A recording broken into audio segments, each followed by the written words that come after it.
Sacramento 311 is basically a one-stop shop for the residents of Sacramento, or even people who commute and work here in Sacramento. We handle all service requests that are not police or fire related. So if somebody sees a dog hit by a car, street lights are out, garbage was missed, sewers overflowing, the traffic signal isn't working correctly, we take all of those service requests and put them into our work order system and then dispatch them out to the correct department. And we also answer a multitude of informational calls. We try to stay city related, but quite often that doesn't always work.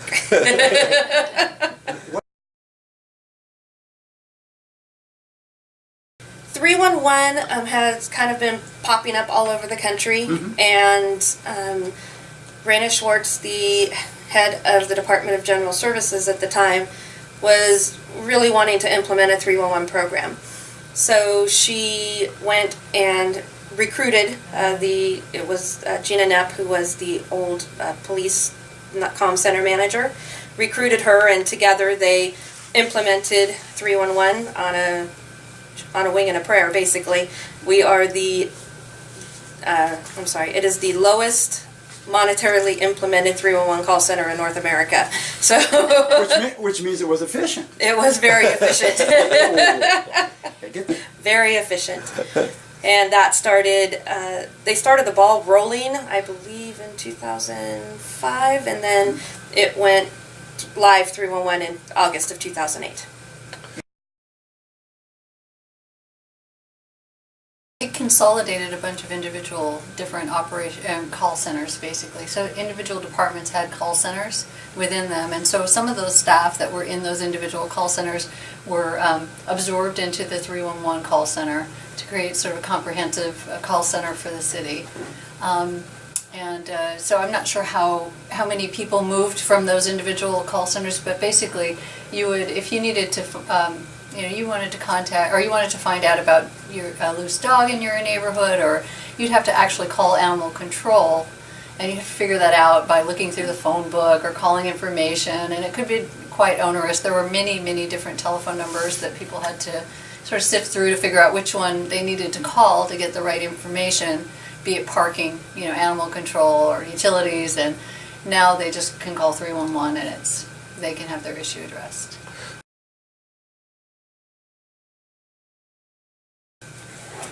Well, as Lana mentioned, it's just sort of the ideas and the formation of the project started in 2005. It actually was implemented in 2008. And it was, what was the second part of your question? What are the positive impacts that you're seeing from the program itself? There are huge impacts, and Lana can speak to some of these in more detail, but definitely one benefit from a 311 center implementation in the city is it defers a lot of calls that would have gone to 911 because people were unsure where to call, and so a lot of calls that would have got, sort of bogged down the public safety systems are now diverted to the 311 system. So that's a huge benefit to the city. There's some obvious benefits to the customers, to our citizens who don't have to, all they have to do is remember 311 and they can get service for whatever they're calling about. And that's definitely eased things for them. And it's reduced costs across all the different departments who had to handle call taking and manage tickets, and also we have 24-hour service now, 365 days a week, and that wasn't true for previous to the 311 implementation. Is there some other stuff there? I think that just about covers it. So clearly, because it's the technology, you could do this now, or maybe a decade ago you couldn't do it. Yeah, it would have been much harder, that's for sure. So our 311 system is really great in that it also, not only does it have the call taking software and the call systems to receive those calls, but it on the back end it has some interfaces between the call center systems and the work order management systems that actually generate work in the field. So if you called about a street light being out in your neighborhood, the call taker could actually enter that information at the time of the call, and it would be passed through automatic processes in the back end to the actual service crew who would go and fix that light. And that's, some systems do that, some don't. Ours does that, goes pretty far in terms of interfaces, and we're always looking to build more, make it easier, faster, better.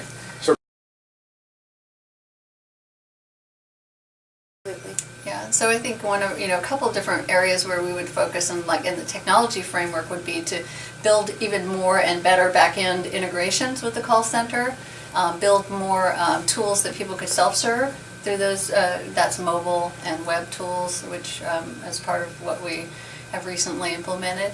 And then also, there's and then actually to build more tools to actually expose the information that we've been collecting. So I think that's kind of our next piece of this is, so we have a lot of information that we bring in via these mobile devices through self-serve or through call taking, and lots of information gets passed to the other systems, but we have, and we do have some ways to present that back out, but I think we'll spend a lot more effort in terms of, developing those tools and making them more accessible, just not only to city staff, but also to the general public over the next couple of years. Yes. Well, let's see. I started almost right out of college, so I've been in public service for quite some time now. And I started as a student intern, and I worked in I worked for the Department of Justice. I worked for the City of Sacramento most of my career, actually. And I've worked in the private sector some, and by far I enjoy the public sector much more. And I really believe in public service. I think that it is it's a great gift that we can, that we need to, as individuals, give back to our communities. And in my many different roles over the years in public service, mostly in technology, but in different roles in technology, I've felt really good about a lot of the programs we've been able to implement to make public service better, faster, easier for citizens, solve important problems in terms of crime and awareness and access to information. It's been really satisfying for me. Lana? I got a later start to public service. I started with the city 6 years ago, and I was hired on permanently 5 years ago. I started with the Department of Utilities, and I've always been fairly civic-minded, but the thought of pursuing a government career wasn't in the first and forefront of my mind. So I kind of stumbled into it, and I haven't enjoyed a job more. I enjoy talking to citizens. I do enjoy giving back to the community. I like that at 311 we have been able to make it an easy experience for them. That customer service is what we do, and we provide excellent customer service, and that is a staple in the call center. I like that. I like that we are able to make it a little bit more transparent and make it easier for citizens. So I would have to say it's been my favorite job to date.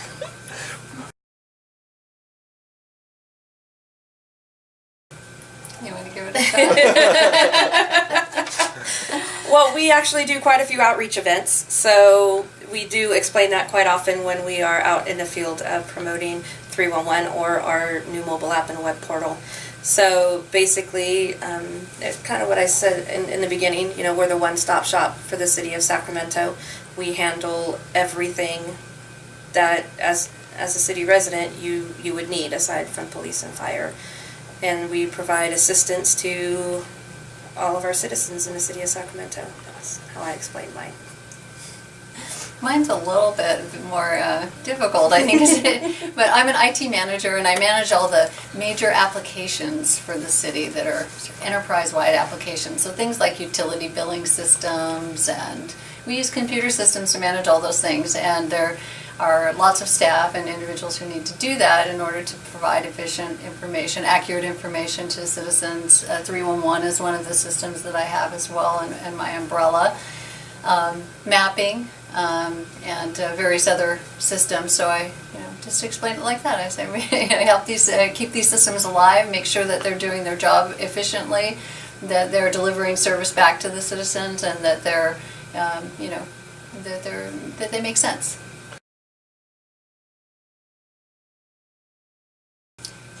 Because we're doing a good job. That's what I think. I mean, I really feel like we are doing a good job. We're doing what public service is all about. We're, you know, we're always looking at ways to improve ourselves. We're looking at opportunities.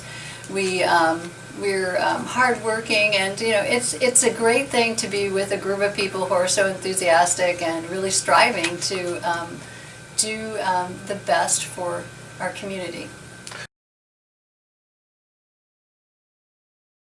I think it's when, for me, it's when we solve a problem that is real in the real world, a real tangible problem that, you know, that makes someone's life easier or better. So in my role, I touch a lot of different systems and processes and services, and many of those, you know, those are all the way from, you know, crime analysis to, you know, helping solve crimes easier, smarter, faster, to public services, helping people find information when they're confused about where and what they should do.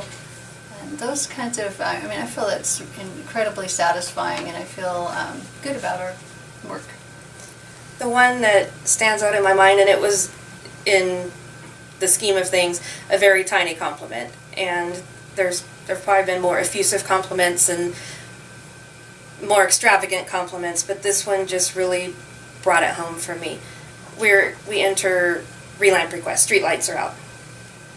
It's a daily thing, and you're probably entering 25 of those a day. So they're very routine in your call. You know, I mean, of course you're nice to the people that you're speaking with, but it's not something that in your mind is paramount. So the compliment that I received was someone just not only thanking us for the excellent customer service, but thanking us for getting the light fixed because they were going to be shipped off to Afghanistan as they were part of the military, and they were just going to sleep that much better. Oh, wow. Because their family now had a street light out. And that just, the little things that we do impact people in ways that we never know.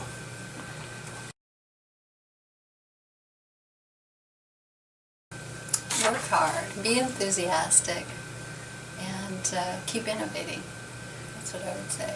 And I think that if you are in whatever job you start, I mean, I started out at the absolute bottom of the entry, you know, point when I first came into public service as a student intern, you know, working maybe 10 hours a week for free, I think, and but enthusiasm and, you know, persistence and hard work, and I think really trying to look at the, you know, the fundamental problems that government has, and look at ways to try and solve those, and keep doing that. I would go with those three exactly. I mean, hard work and enthusiasm, and looking to see how you can change something goes a long way towards furthering your career, and furthering yourself and your relations within your organization, which is also huge. I've had lots of people come into my, you know, part of the organization that were newcomers that are trying to, you know, that's just in that very entry point, and I mean, as a manager of individuals and these big systems, I can't say enough how important that is to me, that I have somebody who's really trying to look at the issues, not just do what is expected or told of them, but really saying, you know, what are our real problems here, and how can we look at it a little differently? How can we innovate? What would we, and just even having the conversation, even if they don't have the means to do it or the position to do it, the conversations are worth a lot.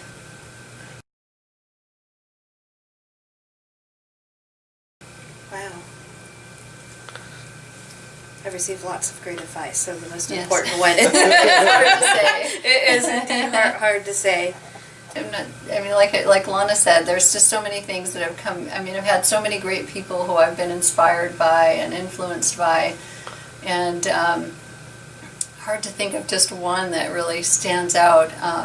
But I think, in a similar vein, I mean, I think the people that were the most powerful for me were examples for me, were people who were engaged and enthusiastic and really wanting to do good for our community. Mm-hmm. That's pretty good. I had a couple, but you touched them and they touched them. Did I take all your questions? No, you did. We got them. We got them. Is there anything that you wanted to share that we didn't ask?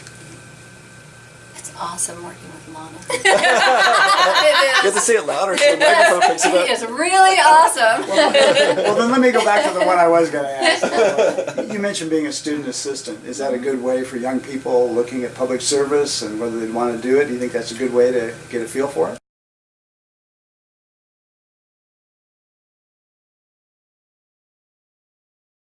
I think it's the absolute best way. That's my personal opinion, is that it is the absolute best way, because not only do you as the manager or the staff that are working on the project already in the public sector get to know the individuals and get to understand what they might have to contribute to your organization, but the individuals who are coming in get to understand the organization and get a gauge as to whether or not it's what they would like to do, because it's maybe not for everyone. The environment can be challenging and in different ways than like a public sector kind of challenge. I mean a private sector. So I think it's good for everybody, because you've got a candidate that's got some idea of what they're getting into before they're in, and you're also get a chance to get to know each other and understand what you can do. Understood.